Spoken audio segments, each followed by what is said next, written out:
Hi all, എന്താണ് എല്ലാവരുടെയും വിശേഷം? എല്ലാവരും പഠിക്കുകയായിരിക്കും അല്ലേ? അപ്പം ഞാൻ ഇന്ന് വന്നിരിക്കുന്നത് ഒരു ബുക്കിനെ കുറിച്ച് പറയാനാണ് കേട്ടോ. ഇത് പ്രൊമോഷനോ കാര്യങ്ങളോ ഒന്നും അല്ല, ഞാൻ എൻ്റെ കയ്യിൽ നിന്ന് കാശ് കൊടുത്ത് വാങ്ങിയിട്ടുള്ള ഒരു ബുക്കാണ്. അപ്പോൾ താല്പര്യമുള്ളവർക്ക് വാങ്ങാം.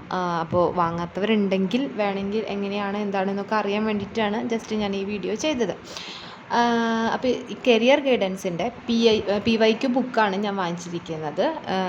2024-25 കാലയളവിൽ കേരള PSC നടത്തിയ 10th 12th ലെവൽ പരീക്ഷകളുടെ ഒരു ക്വസ്റ്റ്യൻ പേപ്പർ ആൻഡ് എക്സ്പ്ലനേഷൻ്റെ ബുക്കാണ്. ഓക്കെ, LDC, അതുപോലെ തന്നെ LPST, UPST, LGS, typist, uniform പോസ്റ്റുകൾ, സൂപ്പർവൈസർ, അങ്ങനെ 41 പരീക്ഷകളുടെ ക്വസ്റ്റ്യൻ പേപ്പേഴ്സ് ആൻഡ് എക്സ്പ്ലനേഷൻസ് ആണ് നമുക്കിതിലുള്ളത്. ഇവരുടെ തന്നെ ഒരുപാട് ബുക്കുകളുണ്ട്. നമുക്ക് ഓൾറെഡി ഫെമിലർ ആയിട്ടുള്ളൊരു ഇതാണത്. അപ്പോൾ ഇതിലെന്താണെന്ന് വെച്ചാൽ നമ്മളിപ്പോൾ ഒരു ഡിലീഷനും കാര്യങ്ങളൊക്കെ വരാറുണ്ടല്ലോ നമ്മുടെ ക്വസ്റ്റ്യൻ പേപ്പറിൽ. അപ്പോൾ അതെന്തുകൊണ്ടാണെന്നും അത് ഡിലീറ്റ് ചെയ്ത് കറക്റ്റ് ആൻസർ എന്താണെന്നും അതൊക്കെ ഇതിൽ എക്സ്പ്ലെയിൻ ചെയ്തിട്ട് പറഞ്ഞിട്ടുണ്ട്. അതുപോലെ നമ്മുടെ ഇവർക്ക് ഡിഗ്രി ലെവലിൻ്റെയും ബുക്കുകളുണ്ട് കേട്ടോ. ഡിഗ്രി പ്രിലിംസിന് ഇപ്പോൾ ഹെൽപ്ഫുള്ളാവുന്ന രീതിയിൽ ഡിഗ്രി ലെവൽ LSGDയുടെ ഒക്കെ ചെയ്തിട്ടുള്ള ബുക്കുകളുണ്ട്. അത് വേറെ ഉണ്ട്. ഞാനിപ്പോൾ എന്തായാലും 10th and 12th വാങ്ങിയിരിക്കുന്നത്. അപ്പോൾ ഇത്രയും ക്വസ്റ്റ്യൻ പേപ്പേഴ്സാണ് ഇതിൽ ഇൻക്ലൂഡഡ് ആയിരിക്കുന്നത്. ഇതിലിപ്പോൾ ICDS സൂപ്പർവൈസർ 2025 നടന്ന ബാക്കോട്ടാണ് കേട്ടോ. 2025 മുതൽ 24 അങ്ങനെയാണ് പോയിരിക്കുന്നത്.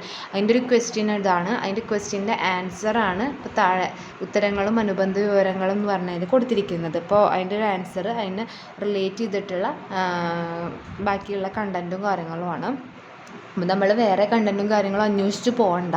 അങ്ങനെയുള്ളവർക്ക്, അതായത് ബിഗിനറൊക്കെ ആകുമ്പോൾ നല്ലതാണ്. ബിഗിനർ മാത്രമല്ല, പഠിച്ച ഒരു നിലയിലായിരിക്കുന്നവർക്കും ഇപ്പോൾ ഒന്നും എവിടെ എത്തിയിട്ടില്ല തോന്നുന്നവർക്കൊക്കെ നല്ലൊരു ബുക്കായിട്ടാണ് എനിക്ക് തോന്നുന്നത് പേഴ്സണലി. കാരണം നമ്മളിതിൻ്റെയൊക്കെ റിലേറ്റഡ് ഫാറ്റ് അന്വേഷിച്ചിട്ട് നടക്കുമ്പോൾ മേ ബി നമുക്ക് ടൈം ഒരുപാട് പോകും. അപ്പോൾ ഇനി വരുന്ന സെക്രട്ടേറിയറ്റ് OA അല്ലെങ്കിൽ അസിസ്റ്റൻറ്റ് സെയിൽസ്മാനൊക്കെ നമുക്ക് പഠിക്കാനായിട്ട് ഒരു മുതൽക്കൂട്ടായിരിക്കും ഇതെന്ന് തോന്നുന്നു. ഇപ്പോൾ പഞ്ചവത്സര പദ്ധതിയെക്കുറിച്ചിട്ട് പറയുമ്പോൾ അതിൻ്റെ 9ാം പഞ്ചവത്സര പദ്ധതിയാണ് അതിൻ്റെ ആൻസറായിട്ട് വരുന്നത്. അപ്പോൾ എന്താണ് 9ാം പഞ്ചവത്സര പദ്ധതി, അതിൻ്റെ ലക്ഷ്യങ്ങൾ എന്താ, അങ്ങനെയുള്ള കാര്യങ്ങളൊക്കെയാണ്. പിന്നെ ഈ ബുക്കിന് 1424 പേജസാണ് വരുന്നത്. അപ്പോൾ ഇത്രയൊക്കെയാണ് ഇതിൻ്റെ ബുക്കിനെ കുറിച്ചിട്ട് പറയാനുള്ളത്. നല്ലൊരു ബുക്കാണ്. ഞാനിപ്പോൾ നോക്കി തുടങ്ങിയിട്ടുണ്ട്. അപ്പോൾ ആർക്കെങ്കിലും ആവശ്യമുണ്ടെങ്കിൽ അടുത്തുള്ള ബുക്ക് സ്റ്റോളിൽ ഉണ്ടായിരിക്കും, അല്ലെങ്കിൽ ഓൺലൈനായിട്ടൊക്കെ നമുക്ക് വാങ്ങാൻ തോന്നുന്നു. നമ്മുടെ അടുത്തുള്ള ബുക്ക് സ്റ്റോളിൽ നിന്നാണ് ഞാൻ വാങ്ങിയത്. ഈ ബുക്കിൻ്റെ ഒറിജിനൽ പ്രൈസ് വരുന്നത് 700 റുപ്പീസാണ് കേട്ടോ. അപ്പോൾ നിങ്ങൾക്ക് ഇതിൻ്റെ വീഡിയോസ് വേണമെന്നുണ്ടെങ്കിൽ കമൻറ്റ് ചെയ്തോളൂ. ഞാൻ വേണമെങ്കിൽ വാങ്ങാൻ പറ്റാത്തവർക്ക് വേണമെങ്കിൽ ഞങ്ങൾ വീഡിയോ ആയിട്ട് ചെയ്യാം. അത്രയൊക്കെ ഉള്ളൂ. ബായ്.